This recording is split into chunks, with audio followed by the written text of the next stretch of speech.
morning and welcome. We are Crypto for Joe, cryptocurrency and blockchain ideas for your average Joe. Very, very excited about today's show because we've been doing this about 2 years.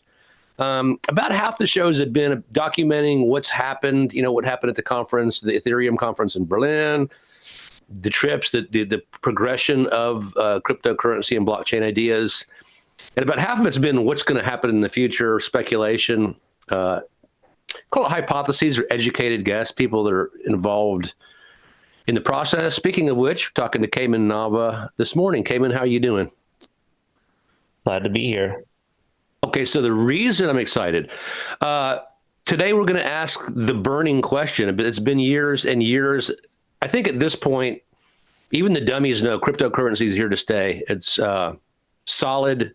The reason it came into existence is very valid, never more so. The Federal Reserve is coming out with their own cryptocurrency. Countries have their own cryptocurrency. There's been tremendous developments. It's not going anywhere.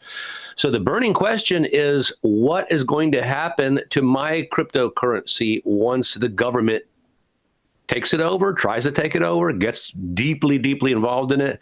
And so that's what we're going to speculate on today. And I'm just going to cut you loose and, tell us what you think is going to happen now as the government steps in.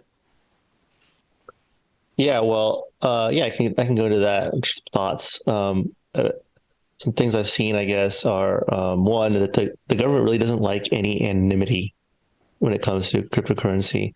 They don't really want you to have any privacy with. I guess they don't like privacy. Even more so, they don't like anonymity.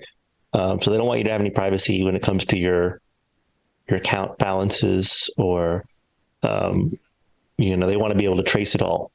Mm-hmm. So they've gone after currency mixers really heavily, especially in the past few years. Wait, you said what? They've gone after who? Currency mixers, or cryptocurrency mixers. Which are define that. So a mixer is basically it separates the money that goes in the mixer from the money that comes out of the mixer. So by default, like almost every cryptocurrency is a public ledger. Mm-hmm. So if we can find out what which entry you are in the ledger, we can see the money move. Mm-hmm. From one place to the other. We can see exactly how much money you have, where you spend your money, when you spend it, mm-hmm. with whom you spend it. Mm-hmm.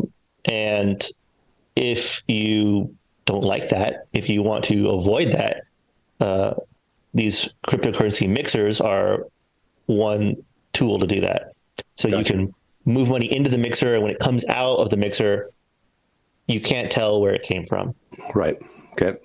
And the government really doesn't like these things. Mm-hmm. So I think it was last year, there was the U.S. government sanctioned a cryptocurrency mixer on Ethereum. It was, I think, the first time ever that like a smart contract got sanctioned. But basically, Tornado Cash is the name of the product, but Tornado Cash got sanctioned. Okay. So there was no like due process to this. It was more like, a hammer from on high slammed mm-hmm. down mm-hmm. and said, "This is how it is." Mm-hmm. And at this point, several of the developers have been imprisoned and charged with things like money laundering and aiding and abetting terrorists. And so it's like, they don't like it. They don't like that at all. Yeah. So they hit you with the terrorist badge, and okay. So please continue. So speculation. What's happening, and what is, in your opinion, what's going to happen? What is the outcome going to be? I don't know that the outcome is really clear to me. This cryptocurrency is going to be an area that is more embraced by the mainstream. Right? So you have Bitcoin ETFs that are coming into fruition right now. And, there's going to be a lot of, I guess, integration with the existing financial mm-hmm. system. And so with that integration comes a lot more liquidity, a lot more, funds flowing into the system. Right. But it also means that the system will want more control over cryptocurrency.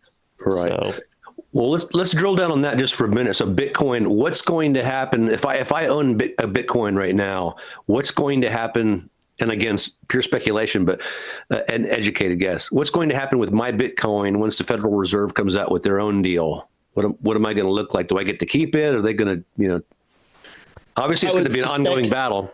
honestly, I would suspect that there's nothing's going to happen to it. As in, they're not going to try to steal everyone's Bitcoin. Right, because they can't. Steal everyone's either because they can't. All right. Or if they did try, there would be, kind of, they can only do so much before the outcry is too, it's just one step too far. Right. And that's probably several steps too far. Mm-hmm. So I don't think that they would get rid of it. I mean, they're going to make sure that you pay your capital gains tax if you ever sell it Right. or transfer it. No doubt. And so I think, maybe making some examples out of people as far as enforcement of those things, that's going to happen. And then everyone's going to be, you're going to comply or you're going to get railed. So. Right. Well, same old, ongoing drama. All righty. Well, I should have suspected as much, but I want to thank you for your time today. Great look ahead, and we'll catch up with you next time. Thank you. Yeah, thanks for having me.